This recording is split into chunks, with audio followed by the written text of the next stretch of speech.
kita udah seminggu lebih di rumah aja. Bener-bener kita tertib, nggak keluar rumah sedikit pun. Dari awal dibilang kita ada begini harus di rumah, Mas Anang dan aku tuh udah beli-beli banyak hal yang memang kita bisa supaya nggak kita harus keluar gitu. Dan yang paling penting adalah di rumahku ada 30-40 orang, itu semua juga aku nggak bolehin keluar.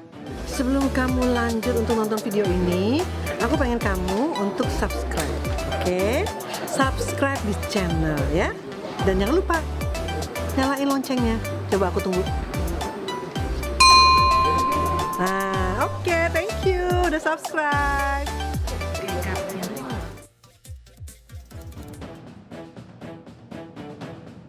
Kebijakan social distancing yang diterapkan pemerintah selama wabah COVID-19 bagi kalangan selebriti mungkin sebuah kiamat kecil. Kalangan yang selama ini identik dengan hura-hura dan gaya hidup hedon, saat ini mau tidak mau, suka tak suka, harus mau lebih prihatin. Kalangan yang selama ini dikenal lebih suka bersosialisasi dibanding diam di rumah, kini harus mau lebih banyak berada di rumah. Seperti yang nampak di keluarga Ashanti dan Arie Untung. Kita udah seminggu lebih di rumah aja. Bener-bener kita tertib, nggak keluar rumah sedikit pun. Dari awal dibilang kita ada begini harus di rumah, Mas Anang dan aku tuh udah beli-beli banyak hal yang memang kita bisa supaya nggak kita harus keluar gitu. Dan yang paling penting adalah di rumahku ada 30-40 orang, itu semua juga aku nggak bolehin keluar. Jadi tadi sebenarnya kita ya melakukan social distancing, membatasi untuk banget.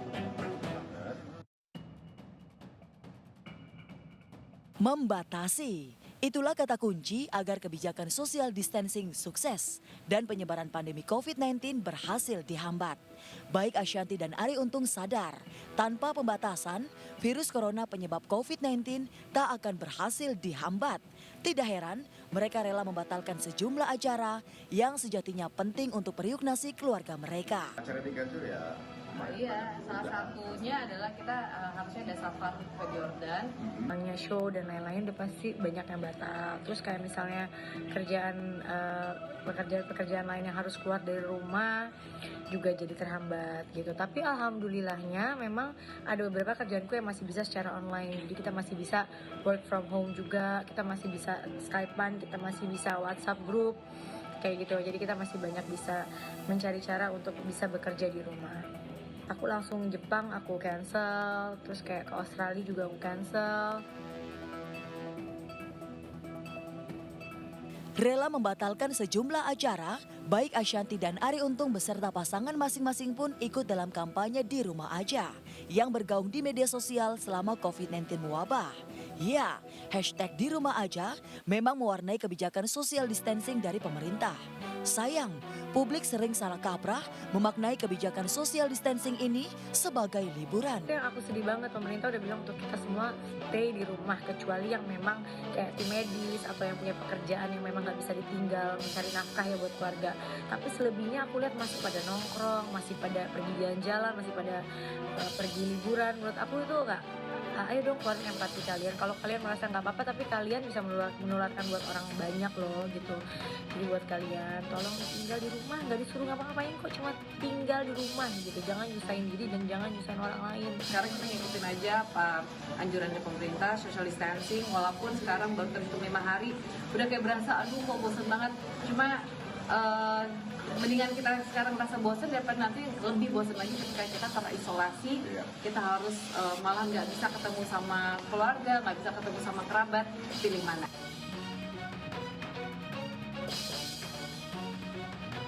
Saat-saat ini memang jadi masa-masa sulit yang harus dilalui bersama-sama oleh masyarakat. Pasalnya, jika orang yang terinfeksi virus corona terus bertambah, penyebaran pandemi COVID-19 niscaya tak akan berhenti. Karena itulah, ada anjuran untuk belajar dari rumah, bekerja dari rumah, dan beribadah di rumah saja. Banyak yang bisa dilakukan, misalnya kerja di rumah atau quality time sama keluarga, perbanyak ibadah dan lain-lain, banyak kok yang bisa dilakukan gitu. Jadi itu aja sih, jangan menganggap ini sepele gitu kan. Ya jadi salah satu cara ya kita tetap stay at home aja gitu. Sekolah semuanya dilakukan di rumah aja. Terus kita melakukan aktiviti apapun itu, kayak tadi kayak aku abis masakin buat anak-anak, terus juga coba benerin tanaman-tanaman gitu. Itu kan salah satu supaya kita tuh nggak boring di rumah. Ini nih Office Salute nih, itu thumbs up ya buat Arie Untung dan juga Fenita Arie, serta tadi Bunda Ashanti. Sebagai public figure, apa yang mereka lakukan saat ada himbauan di rumah aja ini emang patut banget untuk diapresiasi. Karena lebih baik berdiam diri ya, berdiam diri di rumah aja selama 14 hari demi memutus mata rantai penyebaran virus COVID-19 ini. Daripada kita keluyuran di luar rumah dan juga malah bikin tambah berpotensi besar terpapar virus corona ini. Seperti yang dilakukan penyanyi Denada Tambunan. Sejak akhir Januari lalu, Denada dan juga putri sematawayangnya, Shakira, ini udah ganti nama ya, jadi Aisyah, mengisolasi diri di apartemen mereka di Singapura. Gara-gara wabah pandemi COVID-19 ini, Denada juga terpaksa harus kehilangan pekerjaan dan juga uang. Apalagi di saat bersamaan pemirsa, mantan suaminya, Jerry Aurum, divonis 11 tahun penjara dan juga denda 1 miliar rupiah. Terus bagaimana nasib biaya pengobatan Shakira alias Aisyah yang sedang berjuang sembuh dari leukemia? Jeritan hati Denada Tambunan akan dirangkai dengan sidang tuntutan trio terdakwa kasus ikan asin. Ini dia liputan selengkapnya.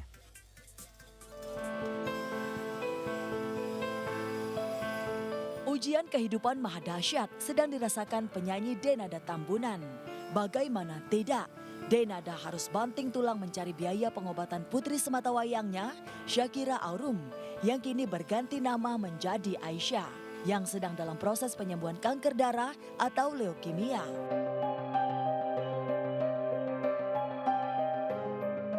Hidup Denada pun kian langsa, lantaran Jerry Aurum, mantan suaminya, divonis 11 tahun kurungan penjara dan denda 1 miliar rupiah karena kasus kepemilikan narkoba.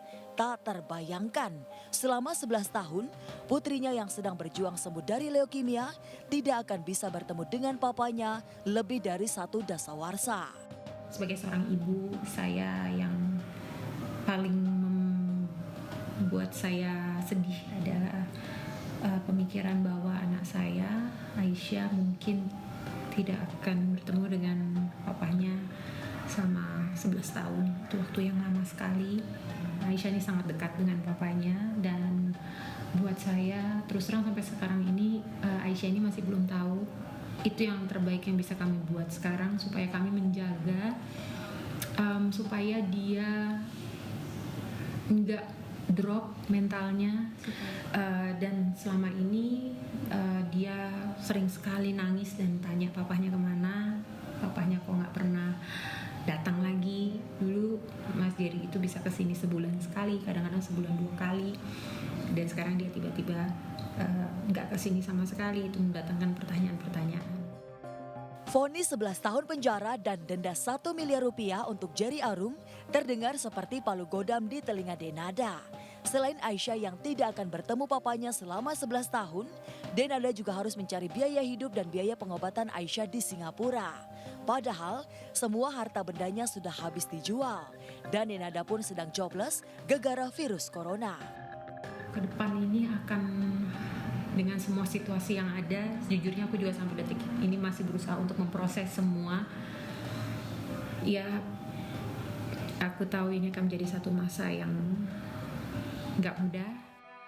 Dahsyatnya cobaan hidup yang harus dijalani selama 2 tahun terakhir ternyata menjadi turning point atau titik balik Denada untuk akhirnya memutuskan mengganti nama Shakira menjadi Aisyah. Nama Aisyah itu dulu sebenarnya selalu aku idam-idamkan zaman aku masih remaja dulu. Aku selalu berpikiran kalau suatu hari nanti aku punya anak perempuan, kepengen deh aku kasih nama Aisyah gitu. Sesungguhnya ide ganti nama ini datang dari mamaku beberapa waktu yang lalu, beberapa minggu yang lalu.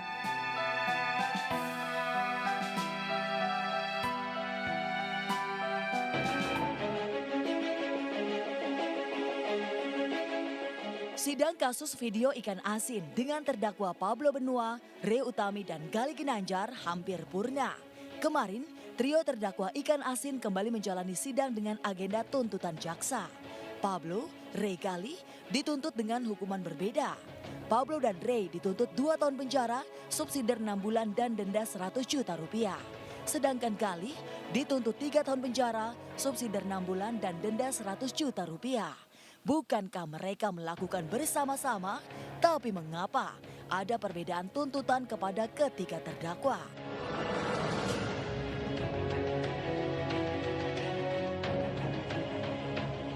Lantas, Bagaimana Pablo, Ray, dan Gali menanggapi tuntutan tersebut? Insya Allah kuat, kita juga sudah mempersiapkan diri dari awal. Saya kira itu tuntutan yang mungkin terbaik dari jaksa, ya. Tetapi kita punya pembelaannya gitu. Nanti kita sudah minta 1 minggu kepada majelis hakim untuk menyiapkan pembelaan atau pledoi. Saya punya kejutan yang bagus, nanti kita akan lihat gimana.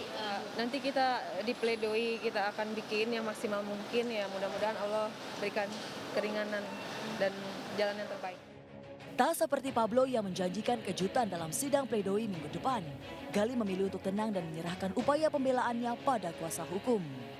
Kalau saya sih hadapin aja ya, apapun yang terjadi di depan. Kalau saya kan dari dulu begitu, kita maju aja terus, kita hadapin aja yang di depan karena saya berpikir begini, kita coba jalanin karena saya juga nggak mau dibikin stres, tak saya sakit. Yang penting selama ini ya saya sudah berdoa, saya juga serahkan semuanya sama kuasa hukum juga bekerja dengan baik.